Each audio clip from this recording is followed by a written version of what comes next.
బ్రహ్మపుత్రుని చరిత్ర, త్రిలోక సంచారి చరిత్ర, భూలోకాల సంచారి చరిత్ర,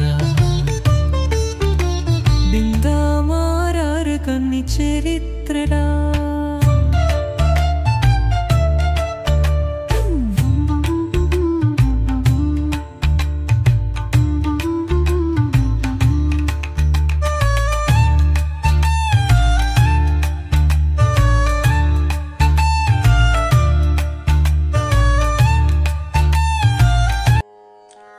ఓం శ్రీ గణేశాయ నమః. శ్రీమాత్రే నమః. శివాయ గురవే నమః. శ్రీకృష్ణ పరబ్రహ్మణే నమః. శ్రీరామాయ నమః. శ్రీ గురుభ్యో నమః. నారాయణం నమస్కృత్య నరం చైవ నరోత్తమం, నారాయణం నమస్కృత్య నరం చైవ నరోత్తమం, దేవీం సరస్వతీం వ్యాసం తతో జయముదీరయేత్. సచ్చిదానందరూపాయ విశ్వోత్పత్యాదిహేతవే తాపత్రయ వినాశాయ శ్రీకృష్ణాయ వయం నమః. మోహనవాణి ఛానల్ ద్వారా మహర్షుల చరిత్రలో భాగంగా నారద మహర్షి యొక్క దివ్య చరిత్రాన్ని గత 9 రోజులుగా వింటూ ఉన్నటువంటి భగవద్భక్తులందరికీ కూడా ముందుగా నా యొక్క సాధువాదాలు. నిన్న 9వ ఎపిసోడ్లో మనం నారదుడి యొక్క వివాహం చేసుకోవటం, నారదుడు పర్వతుడు ఇద్దరూ పరస్పరం శాపాలు ఉపసంహరించుకోవటం, ఆ తర్వాత తన మామగారైనటువంటి సృంజయుడికి సువర్ణస్టీవి అనే పేరు గల కొడుకుని అనుగ్రహించడం, అతని యొక్క మలమూత్రాలన్నీ బంగారం కావటం వల్ల దొంగలు అపహరించుకొని వెళ్లి చంపేస్తే మళ్లీ నారదుడు వచ్చి బతికించటం, ఇవన్నీ మనం చెప్పుకున్నాం. ఈరోజు 10వ భాగంలోకి ప్రవేశిద్దాం. ఈ విధంగా సువర్ణస్టీవి మహాకీర్తివంతుడయ్యాడు. ఈ కారణం వల్ల దేవేంద్రుడి యొక్క కీర్తి కొంత మసకబారింది. చాలా మదన పడిపోయాడు. బృహస్పతుల వారి దగ్గరికి వెళ్ళాడు. గురువర్య, ఏమిటి ఈ సువర్ణస్టీవి అనేవాడు చచ్చిపోయినా కూడా మళ్ళీ నారదుడు బతికించాడు, వాడు కీర్తి దశ దిశలా వ్యాపించింది, ఇలాంటి కీర్తి ఎవరికీ లేదు, ఎక్కడా లేదు. వాడి యొక్క స్వేదం, వాడి యొక్క మలమూత్రాలు అన్నీ కూడా సువర్ణమయం, గొప్ప సువాసనతో కూడి ఉంటున్నాయి. ఇట్లాగైతే ఎట్లా? మునులు తమ యొక్క తపోబలాలు ఉపయోగించి మనల్ని మించిపోయే వాళ్ళను భూలోకంలో పుట్టిస్తూ ఉంటే మన కీర్తి ప్రతిష్టలు గౌరవం మనకు దక్కుతాయా అని మొరపెట్టుకున్నాడు. అప్పుడు బృహస్పతి ఇంద్రుడికి ఒక ఉపాయం చెప్పాడు. నాయనా దేవేంద్ర, మాయోపాయం వల్ల నువ్వు ఆ సువర్ణస్టీవిని చంపేయి అని సలహా ఇచ్చాడు. ఎందుకని? గురువు ఎప్పుడూ శిష్యుడి యొక్క క్షేమమే ఆలోచిస్తుంటాడు, తన శిష్యుడు బాగుండాలనుకుంటాడు. అందుకని ధర్మం చూడాల. ఈ సందర్భంలో అలాంటి ధర్మం ఒకటి ఉన్నది. అయితే రకరకాల ధర్మాలు ఈ సృష్టిలో ఉన్నాయి. సువర్ణస్టీవిని చంపేయమని బృహస్పతి చెప్పగానే ఇంద్రుడు తన వజ్రాయుధాన్ని ఒక పులిగా మార్చి భూలోకానికి పంపించాడు. ఒకసారి సృంజయుడు తన భార్యా బిడ్డలను తీసుకొని భాగీరథి నదీ తీరానికి వన విహారానికి వెళ్ళాడు, గంగా తీరానికి. ఏదో పిల్లవాడుకుండే చాపల్యంతో ఆ సువర్ణస్టీవి పూలు కోసుకుంటూ ఒంటరిగా కొంత దూరం వెళ్ళాడు. అడవిలో అవకాశం కోసం ఎదురు చూస్తున్నది ఆ పులి రూపంలో ఉన్న వజ్రాయుధం. వెంటనే ఆ పిల్లాన్ని చంపేసింది, మాయమైపోయింది. మళ్లీ సృంజయుడు ఏడుపు. నారదుడిని తలుచుకున్నాడు. నారదుడు వచ్చి మళ్లీ బతికించాడు. అంటే ఎవడో ఒకడు చంపటం, అదే పనిగా నారదుడు మళ్ళీ బతికించడం. అయితే ఆ తరువాత సువర్ణష్ఠివికి ఏ గండం రాల. పెరిగి పెద్దవాడైనాడు. తండ్రి తర్వాత రాజ్యానికి రాజయ్యాడు. చాలా కాలం రాజ్యాన్ని పరిపాలించి సంపూర్ణ ఆయుర్దాయంతో బతికి స్వర్గలోకానికి వెళ్ళిపోయాడు. ఆయన తన జీవిత కాలంలో అనేక యజ్ఞయాగాలు చేశాడు. మహాభారతంలో ద్రోణ పర్వంలో ఈ కథ ఉంది, ఈ సువర్ణష్ఠివి కథ.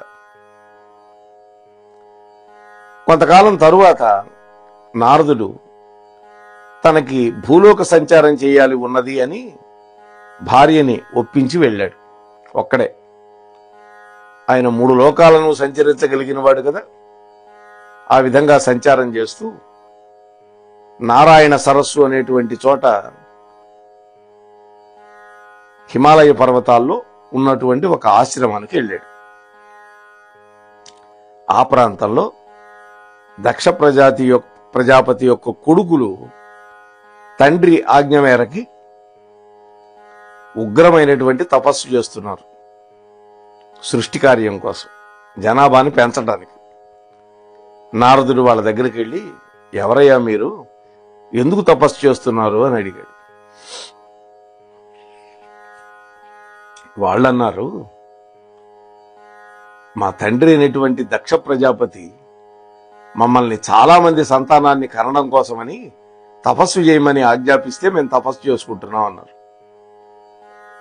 నారదుడు అన్నారు, నాయనలారా, తపస్సు అందరూ జ్ఞానం కోసం చేస్తారు, కానీ సంసారం అక్కర్లేదని తపస్సు చేస్తారు కొంతమంది.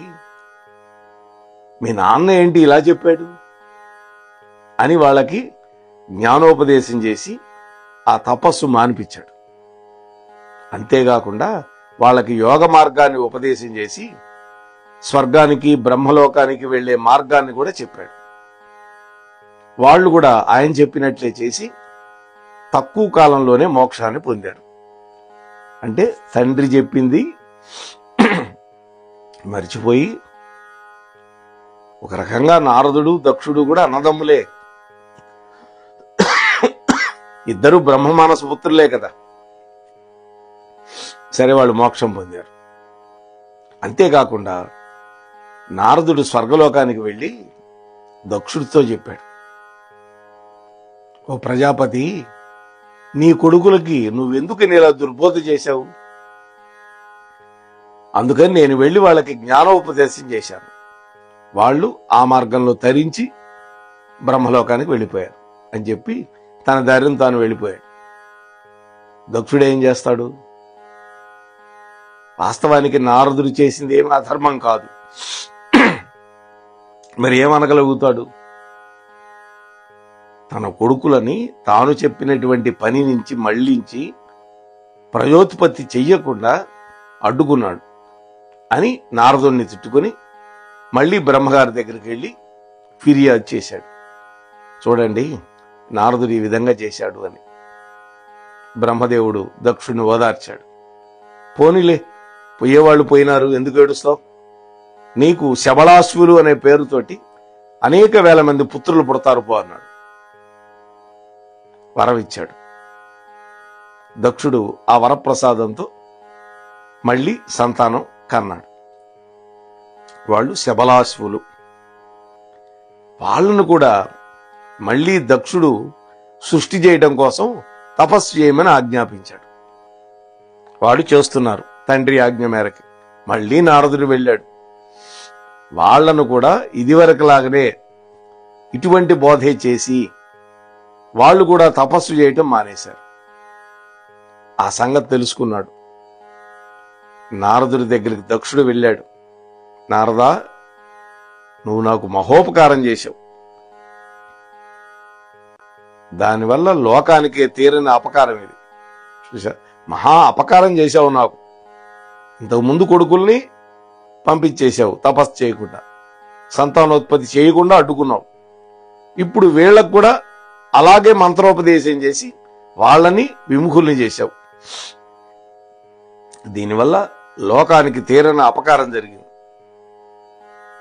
వీళ్ళు బతికి బట్టగట్టి 10 కాలాల పాటు ఉండి సంతానవంతులై యజ్ఞ యాగాదులు చేస్తే దేవ ఋషిగణాలు అందరిలో కూడా వాళ్ళకి ఆనందం కలిగేవి, వాళ్ళకి ఉదకాలు దొరికేవి కదా.